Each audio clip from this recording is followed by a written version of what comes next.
Hello दोस्तों, आज का आपका अति महत्वपूर्ण टॉपिक जो कक्षा 10th के लिए यहाँ पर दिया जा रहा है और ये आपके विशेष आग्रह पर, क्योंकि छात्राओं के विशेष आग्रह को ठुकराया नहीं जा सकता। क्योंकि अगर छात्र हैं तभी एक शिक्षक हैं, अगर छात्र नहीं हैं तो शिक्षक का कोई औचित्य नहीं है। तो गाइज, ये जो तालमेल है एक शिक्षक का और एक छात्र का ऐसे ही बना रहे, तो इसलिए हमने अपनी हेल्थ इशू को भी एक साइड रखते हुए अपनी जो शारीरिक प्रॉब्लम चल रही है, क्योंकि आजकल फीवर्स वगैरह मोस्टली फीवर्स बहुत चल रहे हैं और इस कारण से स्वास्थ्य भी बहुत डाउन है। लेकिन फिर भी कुछ दिनों की मेहनत करके, क्योंकि जो हम वीडियो बना सकते थे 1 या 2 दिन में, अब वो तैयार हो पाई 6 या 7 दिन में, क्योंकि स्वास्थ्य साथ नहीं दे रहा।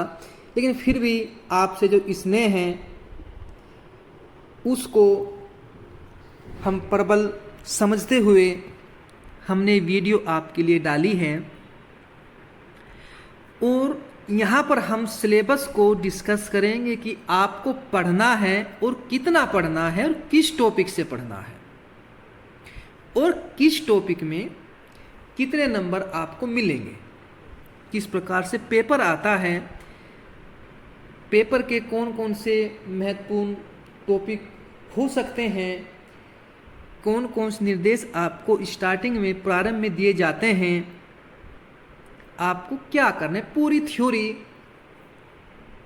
टोटली इंस्ट्रक्शंस आपको यहाँ पर दिए जाएंगे। क्योंकि जो 10th की एग्ज़ाम है, जो 10th क्लास के एग्ज़ाम हैं, उस एग्ज़ाम को देने से पहले मोस्टली बच्चे हेजिटेट रहते हैं, एक फेयर में रहते हैं, डर में रहते हैं, क्योंकि उनका जीवन का पहला बड़ा एग्ज़ाम होता है।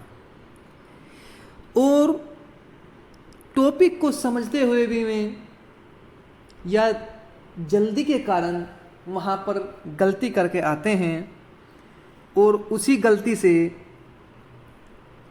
उनका पेपर खराब जाता है और वे अपने जीवन में या तो असफल रहते हैं या उनके मार्क्स, उनके नंबर अच्छे नहीं आते, जो उससे भी गलत है, फेल होने से भी गलत है, नंबर अच्छे ना आना। तो गाइज, हम यहाँ पर आपको सिलेबस के बारे में बताएंगे और सिलेबस के बारे में ये बताएंगे। सिलेबस तो देखो बहुत पढ़ते हैं, बहुत सारे बच्चे पढ़ते हैं, उसको देखते भी हैं, लेकिन यहाँ पढ़ने और देखने से कोई मतलब नहीं है। यहाँ पर आपको प्रत्येक टॉपिक समझाया जाएगा कि इसका भाव क्या है, ये कहना क्या चाह रहा है, इससे आपको कितने नंबर मिल सकते हैं। एक बच्चा ऐसा है कि बिना सिलेबस के लगे हुआ है, पढ़े जा रहा है, लेकिन उसको ये नॉलेज नहीं है कि पढ़ना क्या है। अगर आप बिना आधार के कोई कार्य करते हो तो चलो पढ़ाई का ये कार्य है, अन्य कोई भी कार्य क्यों ना हो, बिना आधार के आप करते हो तो उसमें सफलता की जो निश्चितता है, जो गारंटी है, वो नहीं मिल पाती, वो सफल नहीं हो पाता। और फिर वो कहता है कि मैंने मेहनत तो बहुत की थी, हम मानते हैं, उसके घर के भी आस पड़ोस के भी कहते भी पढ़ता रहता था, जब भी देखते थे पढ़ता था, लेकिन ये असफल कैसे हो गया। शायद कॉपी में किसी ने कुछ गलती से कुछ पेज बाज फाड़ दिए, या इसकी कॉपी रल गई, कुछ अन्य कारण हो गया, या इसके यहाँ टीचर अच्छे नहीं थे, या इसको टॉपिक सही नहीं बताया गया, कुछ भी कारण हो सकते हैं। लेकिन जो उसका मुख्य कारण है उस और कोई भी ध्यान नहीं देता कि इसने सिलेबस को टॉपिक वाइज, गहनता के साथ, नंबर वाइज अच्छी प्रकार वॉच नहीं किया। अगर वो कर लेता तो मैं इस बात को गारंटी देता हूँ, इट्स माई ऑनर्स, ये मेरी जवाबदेही। अगर आप इसको एग्जाम में बैठने से कुछ घंटे पहले भी आप देख लेते हैं और इस सिलेबस को ज़्यादा नहीं, कुछ 15-15, 20-20 मिनट प्रत्येक सिलेबस के जो क्वेश्चन हैं उनको देख लेते हैं, उसका तरीका समझ लेते हैं, तो आपको पेपर में कोई फेल नहीं कर सकता, असफल नहीं कर सकता। देखो, सिलेबस को देखना एक ऐसा देखना है, मैं आपको एक उदाहरण के माध्यम समझाता हूँ। सपोज करो आपको कहीं जर्नी पर जाना है, कहीं यात्रा करनी है। देखो, सिलेबस को परीक्षा से बहुत दिन पहले देखने का अर्थ क्या है, उसको पहले मैं आपको बताता हूँ। जिस प्रकार से वो जर्नी यात्रा करने वाला व्यक्ति किसी बस में बैठकर उस यात्रा को पूर्ण कर ले, जल्दी हो जाएगा। जो मार्ग है, उसका जो वे है, जो रास्ता है, वो जल्दी पास हो जाएगा, जल्दी वो अपनी यात्रा को पूर्ण कर लेगा। लेकिन सिलेबस एक ने देखा बहुत देर में, कुछ ही घंटे पहले एग्जाम से, लेकिन फेल वो भी नहीं होगा, क्योंकि रोड पर वो भी है, बस अंतर इतना है वो बस में बैठा हुआ नहीं है, वो साइकिल पर बैठा हुआ है। उसको समय लगेगा उस यात्रा को पूर्ण करने में, उस यात्रा को कंप्लीट करने में उसको समय तो अवश्य लगेगा, लेकिन वो भी रोड पर है, वो भी वहीं जाएगा जहाँ पर वो व्यक्ति गया जो बस में बैठ कर गया था या बाइक से गया था, मोटरसाइकिल से गया था। तो कहने का अर्थ ये है कि अगर आप सिलेबस को अच्छी प्रकार से समझ लेते हैं, उसके भाव को समझ लेते हैं, तो आपको आपके एग्जाम में कोई असफल नहीं कर सकता। और आपसे मैं केवल इतना ही चाहूँगा कि आप इस वीडियो को अपनी व्हाट्सएप की डीपी पर, फेसबुक पर, ट्विटर पर, जो भी आप सोशल मीडिया ऐप चलाते हैं उस पर डालें। क्यों? और कुछ अपने क्लासमेट्स, अपनी क्लास के अन्य छात्रों को भी शेयर करें। क्यों शेयर करें? क्योंकि आप चाहे इस पर लाइक कम करें, चाहे आप सब्सक्राइब कम करें, लेकिन इसको शेयर अवश्य करें। क्यों शेयर करें?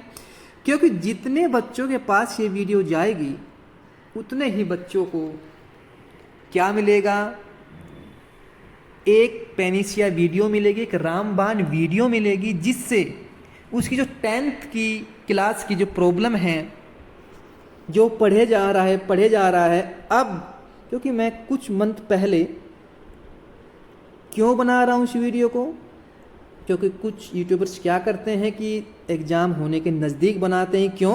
क्योंकि उनको व्यू चाहिए। उस समय बच्चा हेजिटेट रहकर अपनी वही इनपुट डालता है, वही टॉपिक डालता है, सर्च करता है कि पास कैसे हो जाए, तुक्का कैसे लगाएं, कैसे पढ़ें, क्या करना चाहिए। लेकिन मैं पहले क्यों डालूं? क्यों? ताकि आप इस रणनीति को जो सिलेबस को पढ़ना है, उसको समझना है और ऐसे आपको चलना है। इसको आप अभी से इन आने वाले मंथ में भुना लें, यानी कि अभी आपके पास समय काफ़ी है। आप अपने जो मैं आपको यहाँ सिलेबस में टॉपिक दे रहा हूँ, उस टॉपिक को ही केवल पढ़ें और जितना इसमें दिया है केवल उतना ही पढ़ें। ठीक गाइस? तो इसलिए आप इस वीडियो को अधिक से अधिक शेयर करें, और यहाँ पर ये कमज़ोर से कमज़ोर बच्चों को भी सफल करेगी। भाई, बच्चा कितना भी कमज़ोर क्यों ना हो, अगर वो अब भी या कुछ आने वाले दिनों में भी इस टॉपिक को देख लेता है, इस सिलेबस को समझ लेता है, तो उसको कोई भी असफल नहीं कर सकता। It's my honours. तो इसलिए आप इस वीडियो को अधिक से अधिक शेयर करें। लाइक तो आप करेंगे ही, और साथ साथ में प्यारे प्यारे से कमेंट्स भी करें, और जो भी आपको इसमें से जो भी आगे समझ में नहीं आएगा उसको आप कमेंट्स के माध्यम से पूछ सकते हैं। ठीक है गाइज? तो ये जो मॉडल पेपर मैंने तैयार किया है 2023 और 2024 के लिए, यानी आपके आने वाले एग्ज़ाम के लिए तैयार किया है, और यहाँ पर आपको 3 घंटे 15 मिनट मिलती हैं, 3 आवर्स और 15 मिनट्स आपको दी जाती हैं। और देखो जब हमने अपने एग्ज़ाम दिए थे तो उस समय तो हमें केवल 3 घंटे ही मिलते थे, लेकिन सरकार ने, बोर्ड ने ये बात देखते हुए आपको 15 मिनट एक्स्ट्रा दी है। और एक्स्ट्रा 15 मिनट आपको क्यों मिली हैं? क्योंकि first 15 minutes are allotted only for reading the question paper. कि 15 मिनट आपको पेपर में पहले नोट्स मिलेगा, निर्देश मिलेंगे जो आपको पढ़ने हैं पहले, तो उसमें आपको क्या लिखा मिलेगा, जो यहाँ पर मैंने लिखा हुआ है कि 15 मिनट पहले 15 मिनट आपको केवल क्वेश्चन पेपर को आराम से पढ़ना है, देखना है कि इसमें किस टाइप के क्वेश्चन आए हैं और कितने क्वेश्चन आपको आते हैं, धैर्य के साथ। कि 15 मिनट काफ़ी होते हैं, 15 मिनट काफ़ी होते हैं। आप ध्यान से उन क्वेश्चन को देखेंगे कि कौन से क्वेश्चन आप पहले करेंगे, कौन से क्वेश्चन आप बाद में करेंगे। अगर आप मेरे अनुसार कार्य करें तो मेरा तो मानना यह है कि आप स्टार्टिंग के कुछ क्वेश्चन वे करें जो आपको अच्छी प्रकार से आते हैं। और अपनी राइटिंग, अगर आपकी अच्छी राइटिंग भी नहीं है तो कोशिश करें कि स्टार्टिंग के कुछ क्वेश्चंस में आप अपनी राइटिंग अच्छी रखें। और अपनी जो भी आप कोई भी सब्जेक्ट, हिंदी, इंग्लिश, अन्य सब्जेक्ट, साइंस, मैथ, खासकर इंग्लिश में, क्योंकि मैं इंग्लिश पढ़ाता हूँ तो मैं इंग्लिश के बारे में बता रहा हूँ, अपनी राइटिंग को साफ तो आप रखने की कोशिश कर ही सकते हैं अगर अच्छी भी नहीं है, लेकिन उसमें वर्ड मिस्टेक ना हो। जो भी आप वर्ड लिखें, जो स्पेलिंग्स हैं वो सही हो, करेक्ट हो। ठीक गाइज। नंबर 2 निर्देश आपका, क्या इंस्ट्रक्शन है आपका, this question paper is divided into 2 section. इस पेपर को, क्वेश्चन पेपर को 2 भागों में बांटा गया है। इस क्वेश्चन पेपर को 2 भागों में बांटा गया है। नंबर 3, निर्देश number 3, section A contains multiple choice. Section A में केवल दिए गए हैं multiple choice questions. Multiple choice questions आप समझ सकते हो मल्टीपल चॉइस क्वेश्चंस का अर्थ क्या होता है। एक क्वेश्चंस और उसके 4 ऑप्शन, जिसको आप बहुविकल्पीय बोलते हैं। एक क्वेश्चंस और उसके 4 ऑप्शन, ये 4 ऑप्शनों में उसका एक आंसर भी है, A B C D दे दिया या 1 2 3 4 दे दिया। जो आपको लगता है कि इसमें से ये आंसर राइट है, उसको आप क्या करेंगे, उसको आप टिक करेंगे। टिक करेंगे या कभी कभी नहीं टिक नहीं करेंगे। ये तो आपका स्टार्टिंग के कोई पर क्वेश्चंस आपका 1 नंबर का है, ये आप ओमार सीट पर करेंगे। ओमार सीट पर करेंगे जो आपको अलग से दी जाएगी, जो 20 नंबर के इसमें क्वेश्चन मिलते हैं। उसकी भी एंट्री हम आपको बता देंगे कि आपको उसमें एंट्री कैसे करनी है। अलग से एक छोटी सी वीडियो बना देंगे कि ओमार सीट पर आपको एंट्री किस प्रकार से करनी है। और 20 नंबर के जो स्टार्टिंग के सेक्शन ए में है, में केवल मल्टीपल चॉइस क्वेश्चन है सभी, जिसमें से आपको 4 में से एक ऑप्शन को चुनना है जो आपका राइट है और उसका ही सर्किल में गोल करना है। गोल के लिए आप मोस्टली ब्लैक पेन का यूज करें, बोल ब्लैक, बोल पेन हो और वो ब्लैक हो। ठीक गाइज। तो इस प्रकार से आपके सेक्शन ए में पहले 20 क्वेश्चन होंगे। केवल कितने होंगे गाइज? केवल 20 क्वेश्चन होंगे जो आपको वहाँ पर मिलेंगे। और 20 के 20 क्वेश्चन के 4 आंसर होंगे, जिसमें से यानी कि 4 ऑप्शन होंगे, उसमें से आपको एक आंसर छांटना है। 4 ऑप्शन होंगे A B C D या 1 2 3 4। 4 ऑप्शन से आपको एक ऑप्शन जो राइट है वो छांटना है। ठीक गाइज। तो आपको क्या करना है, candidate must choose the correct option and fill the answer in the OMR sheet. ये आपको जो क्वेश्चंस हैं सेक्शन ए के सब आपको कहाँ करने हैं, OMR शीट पर करने हैं। ठीक गाइस, और उसमें ब्लैक पेन का यूज करना है आपको, जो बोल होगा और अच्छी क्वालिटी का होगा। एक बोल पेन आता है, थोड़ा आगे से निप होता है, जो उसका पॉइंट होता है थोड़ा मोटा होता है। अलग से कहें आपकी सर्किल करने वाला पेन दे दें, आप ब्लू भी ले सकते हैं, ब्लैक भी ले सकते हैं, लेकिन मेरे हिसाब से आप यूज करें केवल ब्लैक का। तो इसके बाद हमको क्या करना है, हमारा सेक्शन बी स्टार्ट होता है, content descriptive answers type question. Descriptive यानी कि वर्णनात्मक। अब तो केवल क्या था, ऑप्शनल था, आपके बहुविकल्पी क्वेश्चन थे 20, इस सेक्शन ए में थे। अब सेक्शन बी में डिस्क्रिप्टिव, यानी कि डिस्क्रिप्टिव का मतलब आपके वर्णनात्मक क्वेश्चंस आपको दिए जाएंगे और वर्णनात्मक ही उसका आंसर देना है, यानी कि लिख कर आंसर देना है। ये सेक्शन बी में आपको दिए जाएंगे। और जितनी प्रकार से आप, अगर आप अभी तो आपके पास काफ़ी समय है, आप इसके हिसाब से, सिलेबस के हिसाब से पढ़ें और अपनी सफलता में 4 चांद को लगाएं। और मैं कहता हूं कि आपके नंबर ज़्यादा नहीं तो कम से कम 80 और 90 के बीच में अवश्य आएंगे, अगर कोई बिल्कुल ही डल बच्चा चाहे क्यों ना हो।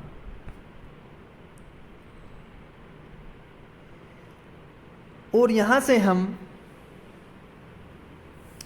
एक बार हम नंबर 5 पढ़ते हैं। ऑल क्वेश्चंस आर कंपलसरी, सभी जो क्वेश्चंस यहाँ पर दिए जाएंगे वे कंपलसरी हैं। नंबर 6, marks are indicated against questions. जो आपको क्वेश्चन, इसका अर्थ क्या है, जो क्वेश्चंस आपको दिए जा रहे हैं उनके जो नंबर हैं उस क्वेश्चन के बराबर में ही अंकित हैं, आपको मिलेंगे कि ये क्वेश्चन इतने नंबर का है, ये क्वेश्चन 2 नंबर का है, ये क्वेश्चन 3 नंबर का है, 5 नंबर का है, 6 नंबर का है, 10 नंबर का है। इस प्रकार से आपको इंडिकेटेड मिलेगा, निर्देश मिलेगा, और आप उस हिसाब से समझ सकते हैं कि कौन सा शॉर्ट क्वेश्चन है, कौन सा लॉन्ग क्वेश्चन है। 30 to 40 वर्ड्स का आपका शॉर्ट क्वेश्चन होगा और 80 to 100 वर्ड्स का आपका लॉन्ग क्वेश्चन होगा। 30 से 40 शब्दों का, वर्डों का आपका शॉर्ट क्वेश्चन होगा और 80 to 100 आप शब्दों का, वर्डों का आपका, वर्ड्स का आपका क्या होगा, लॉन्ग क्वेश्चन होगा। तो इस प्रकार से आप गाइड समझ सकते हैं। तो यहाँ से हम अपना पेपर स्टार्ट करते हैं। और स्टार्ट करने से पहले एक बार फिर से मैं आपको कह रहा हूँ कि आप इस वीडियो को अधिक से अधिक शेयर करें। आप चाहे इस वीडियो में मेरे कह कुछ ना करें, शेयर तो करें, लाइक ना करें, सब्सक्राइब ना करें, अगर प्रॉब्लम हो तो कमेंट करें, अन्यथा आप कमेंट भी ना करें, लेकिन इसको अधिक से अधिक वीडियो को शेयर करें, क्योंकि यूट्यूब के इतिहास में, हिस्ट्री में पहली ऐसी वीडियो है जो बच्चों के जिज्ञासों को ध्यान में रखकर बनाई गई है। तो हमारा पहला क्वेश्चन है गाइज, क्योंकि शॉर्ट में, क्योंकि टाइप करने का इतना, टाइपिस्ट मोरे भी छुट्टी पर गए हैं, खुद ही टाइप किए हैं, उंगलियों में, फिंगर्स में काफ़ी पेन है, दर्द है, इसलिए मैं थोड़े शॉर्ट क्वेश्चंस लिखे हैं, लेंदी वे में नहीं लिखा। Read the following passage carefully and answer the question. Section B में आपको एक पैसेज मिलेगा, पैसेज मतलब कुछ लाइनें मिलेंगी, इंग्लिश की, प्रोज की कुछ लाइनें मिलेंगी। ठीक गाइज, वे लाइनें, उन लाइनों से आपको क्या करना है, उनसे ही आपको क्वेश्चन मिलेंगे और आपको में छांटने हैं, उनके आंसर उन्हीं पैसेज में से छांटने हैं, उन्हीं पैसेज में से निकालने हैं। ठीक गाइज, इस प्रकार से आप पैसेज को सोल्व करेंगे। उसको पहले भी केयरफुली पढ़ेंगे, आराम से पढ़ेंगे, जो आपको उसका थोड़ा भाव भी समझ में आ जाए तो उसके बेस पर पूरा पैसेज आराम से हो जाता है। क्योंकि पैसेज ये कहाँ पर है, जो आपको पढ़ाई गई प्रोज में, जो प्रोज पढ़ाई गई उसमें जो टेक्स्ट पढ़ाया जाता है उससे बेस है। ये 3 क्वेश्चंस आपको मिलेंगे।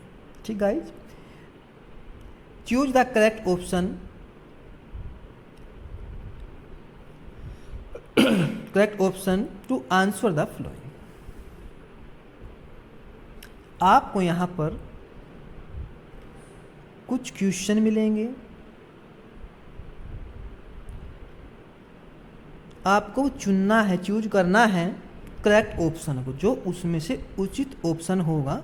यानी कि आपको पॉइंट सप्लीमेंट्री से मिलेंगे, आपको ये 5 क्वेश्चन मिलेंगे और इनके ऑप्शन मिलेंगे। जो आपको लगता है कि ये उचित है वो आप यहाँ पर करेंगे। फिर आपको एक पैसेज मिलेगा, छोटा सा पैसेज, रीड द पैसेज। इसमें से केवल आपको 2 ही क्वेश्चन मिलेंगे, ये पोइट्री से होंगे। पोइट्री का 4 से 5 लाइन अधिक से अधिक मिलेगी आपको, और उसमें से ही आपको क्वेश्चन दिए जाएंगे और उसमें से ही आंसर छांट के लिखने हैं। उसी पैसेज, जो रीड द पैसेज है, ये आपको पोइट्री से है। आपको एक पोएम की लाइन दी जाएगी और उसमें से 2 क्वेश्चंस आपसे पूछे जाएंगे और उन दोनों के आंसर उसी लाइनों में हैं। तो next, based on your understanding, आपकी समझ, of the prose lessons choose the correct option. ये आधारित है आपकी समझ पर, जो प्रोज के लेसन, जो प्रोज का पार्ट है, चूज द करेक्ट ऑप्शन। वहाँ से आपको क्या करना है, चूज करना है, चुनना है ऑप्शन को, राइट ऑप्शन को चुनना है। यहाँ पर आपको मैक्सिमम तो 5 भी मिल सकते हैं, लेकिन यहाँ पर जो मैं ट्रेन के हिसाब से देखें तो 3 क्वेश्चंस आपको मिलेंगे, 3 क्वेश्चन आपको दिए जाएंगे। ठीक guys, read the followings, extract and answer the questions that follow. ये आपका पोइट्री से होगा। Read the following, extract and answer the question that follow. जो पोइट्री से है, प्रोज से है, सप्लीमेंट्री से है, मैंने जितना इसको वॉच किया है, जितना समझा है, वो मैंने आपको बराबर में लिख दिया है। तो इसमें से आपको 2 ही क्वेश्चंस मिलेंगे। ठीक गाइज,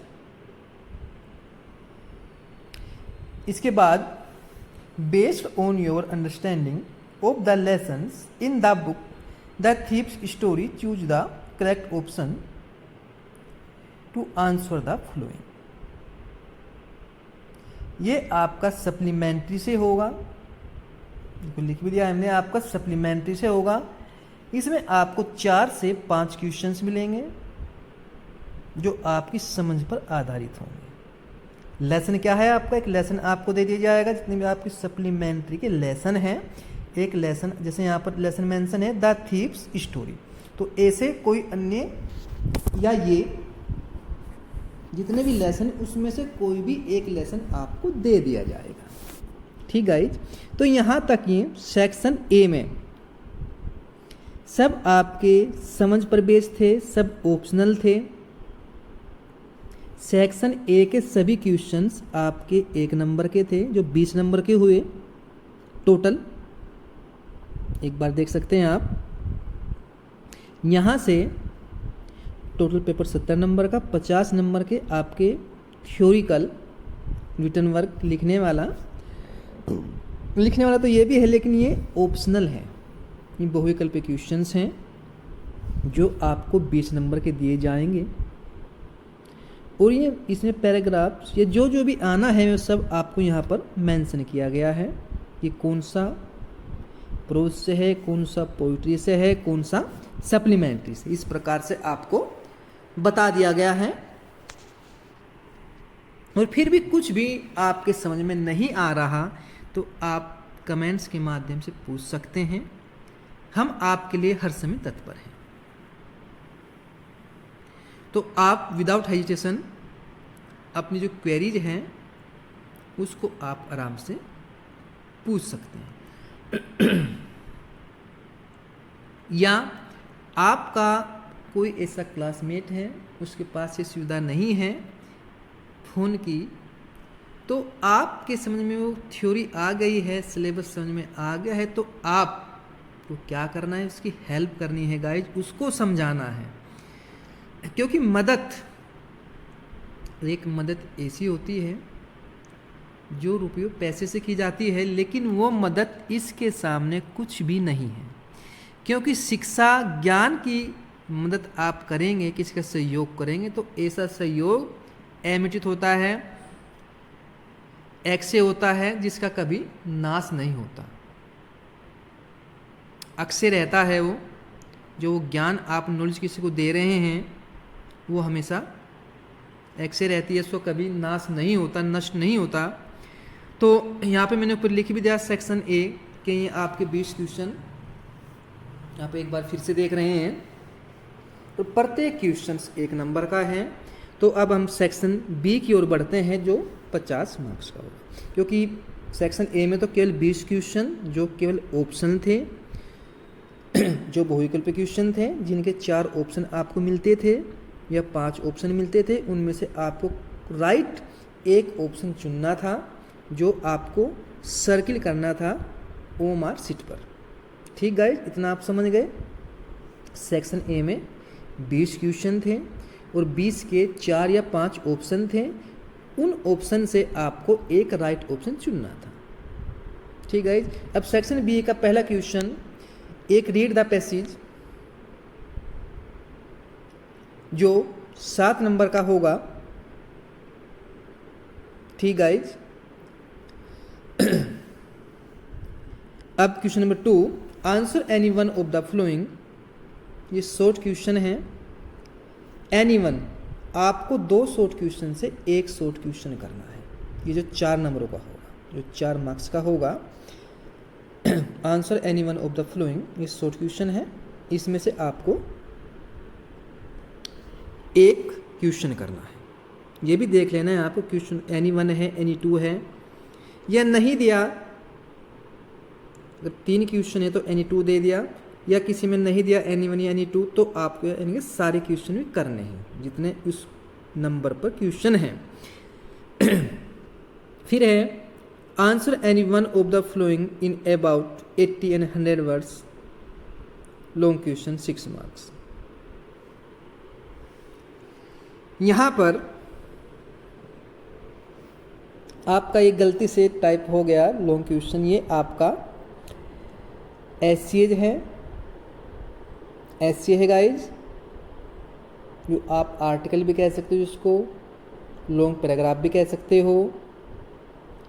तो ये आपको कुछ 3 या 2 या 4 मिलेंगे, उसमें आपको हेडिंग भी मिल सकते हैं, उसमें से आपको लिखना है। आपको वहाँ पर हेडिंग मिल सकते हैं कि इस टॉपिक पर आपको ये टॉपिक लिखने हैं, इंट्रोडक्शन है। सपोज करो टीचर्स का आ गया, साइंस का आ गया, तो इंट्रोडक्शन, इम्पोर्टेंट साइंस, ठीक है ना, बैड क्वालिटी, डिसक्वालिटी, यानी तो ये आपको हेडिंग अगर दे दे तो फिर तो आपको हेडिंग में ही लिखने, अन्यथा आप कोशिश करेंगे खुद हेडिंग बनाएं और उसको खुद लिखें। देखो ये आपका यहाँ पर rewrite the followings by changing into indirect speech, ये 2 नंबर का आएगा। तो ये नंबर शॉर्ट में हमने लॉन्ग लिख दिया ताकि आपको कोई कन्फ्यूजन ना हो, और पर क्वेश्चन 2 नंबर का होगा। 2 नंबर का आपका डायरेक्ट स्पीच में, जिसका आप इंडायरेक्ट करेंगे ये, लेकिन मैंने क्वेश्चंस भी लिख दिया, मुझे लगा है कि इम्पोर्टेंट है, आप इसको समझें। द फादर, ये इंट्रोगेटिव है, तो asked daughter, the father asked daughter. यहाँ पर सेकंड टाइप होने की वजह से आप इफ का प्रयोग ना करते हो, केवल वाई का ही प्रयोग करेंगे, वाई कंजंक्शन के रूप में। और यू किसके पास गया, डॉटर के पास, तो क्या आया, सी आया, और सी के बाद वो डिस्टर्बिंग मी आपका क्या है, ऑब्जेक्ट, किसके पास गया, ये द फादर के पास गया, इससे ही आया, ही का क्या, हिम हुआ। इन दैट वे, ये 2 नंबर का है गाइज। फिर बी में आएगा change the flowing into passive voice, ये भी आपके 2 नंबर के आएंगे। I know him very well, तो नो आपकी वर्ब सटा हुआ हिम है तो ही आ गया, ही। नो आपकी फर्स्ट फॉर्म है तो he is known, KNOWN, known by me very well. तो गाइज ये मुझको इम्पोर्टेंट लगे थे, तो इसलिए मैंने आपका 2 नंबर का आपका क्या आएगा, रिपोर्टिंग यानी कि नरेशन, डायरेक्ट इनडायरेक्ट 2 नंबर के आएंगे और 2 नंबर के पैसिवोस आएंगे। इसके बाद पंक्चुएट द फ्लोइंग। पंक्चुएट का मतलब क्या होता है गाइज, किसी एक आपको लाइन मिलेगी, एक सेंटेंस मिलेगा, जैसे लाइन है आपकी है I said to Shyam you will not fail if you work hard. तो कहाँ पर कोमा लगनी है, कौन सा वर्ड छोटा है कौन सा बड़ा है, जैसे आई ठीक है, सेड टू श्याम, श्याम में एस कैपिटल होगा, फिर कोमा इन्वर्टेड कोमा होगी, I said to Shyam comma inverted comma, you में फिर यू लिखेंगे आप, यू में यू कैपिटल, फिर विल नोट फेल इफ़ के बाद फिर से कोमा, यू वर्क के बाद कोई कोमा नहीं, और हार्ड के बाद में फुल स्टॉप और कोमा क्लोज। ठीक है गाइस, यानी कि ये आपको रिपोर्टेड स्पीच में बनाना है। जैसे आप रिपोर्टेड स्पीच में बनाते थे, डायरेक्ट इनडायरेक्ट करते थे, उसमें याद करें आप रिपोर्टेड डायरेक्ट में कैसे करते थे। तो आई सेड टू श्याम में S capital comma need comma, you में यू कैपिटल, फील नोट, इस प्रकार से आपको करना है। इसके बाद आंसर द फ्लोइंग इन 30 to 40 वर्ड्स ईच, यानी कि शॉर्ट क्वेश्चन है, 30 से 40 वर्डों का, शब्दों का क्या है, शॉर्ट क्वेश्चन है। आंसर द फ्लोइंग यानी कि इसमें एनी वन नहीं दिया, एनी टू कुछ दिया तो नहीं, तो इसलिए आपको ये 2 क्वेश्चन मिलेंगे, दोनों क्वेश्चन करने हैं आपको ये दोनों शॉर्ट क्वेश्चन करने हैं। ठीक है गाइज, फिर answer any one long question 6 marks, 6 number का आपका लॉन्ग क्वेश्चन आएगा, जो आपको एनी वन करना है, यानी कि एक करना है।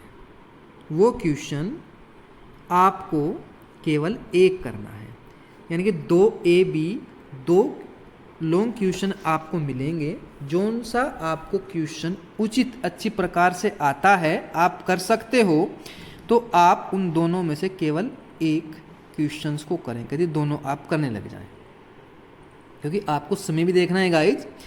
फिर short question 4 marks any one, फिर 2 शॉर्ट क्वेश्चन आएंगे आपको, उसमें से क्या करना है, उसमें से भी एनी वन एक करना है। ठीक है गाइज, इसके बाद फिर पोएम की आपको लाइन याद कराई गई होंगी, जो 3 नंबर की आएगी। 4 लाइन आपको पोएम की लिखनी है, और आपको याद तो करनी है 8 लाइन।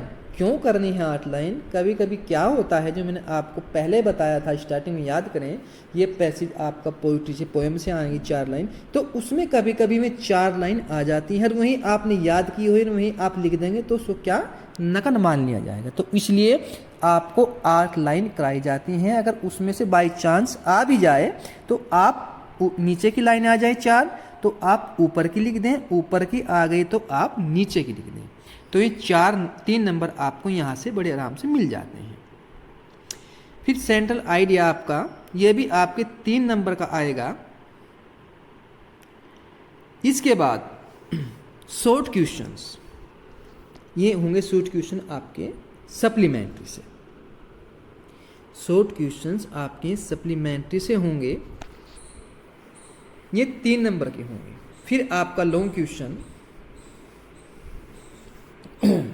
ये आपका 4 नंबर का होगा केवल, जो सप्लीमेंट्री से होगा, क्योंकि सप्लीमेंट्री से 4 नंबर के आता है जो लॉन्ग क्वेश्चन। पहले तो लॉन्ग क्वेश्चन में आता ही नहीं था, लेकिन अब ये थोड़ा इतना लॉन्ग क्वेश्चन नहीं कह सकते आप इसको, ये 60 वर्डों का है। जो शॉर्ट क्वेश्चन है इसका वो तो 30 to 40 वर्ड्स का, यानी 30 से 40 वर्डों का है, शब्दों का है, और लॉन्ग क्वेश्चन इसके 60 वर्ड्स का है, यानी थोड़ा सा ज़्यादा है, बस शॉर्ट से थोड़ा ही ज़्यादा है, तो इसलिए ही इसके 4 नंबर दिए गए। आप इसको शॉर्ट भी समझ सकते हो। तो गाइज एक बार फिर से देखो, हमने आपके लिए ये एक गोल्डन वीडियो बनाई है, और इस गोल्डन वीडियो को आप इतना शेयर करें कि ये भारत के अंदर, कम से कम भारत के अंदर, और उससे भी कम से कम यूपी के अंदर, तो हर स्टूडेंट्स के पास ये वीडियो पहुंच जानी चाहिए, खासकर उन बच्चों के लिए जो 10th क्लास में पढ़ रहे हैं और हमारी यूपी बोर्ड में पढ़ रहे हैं,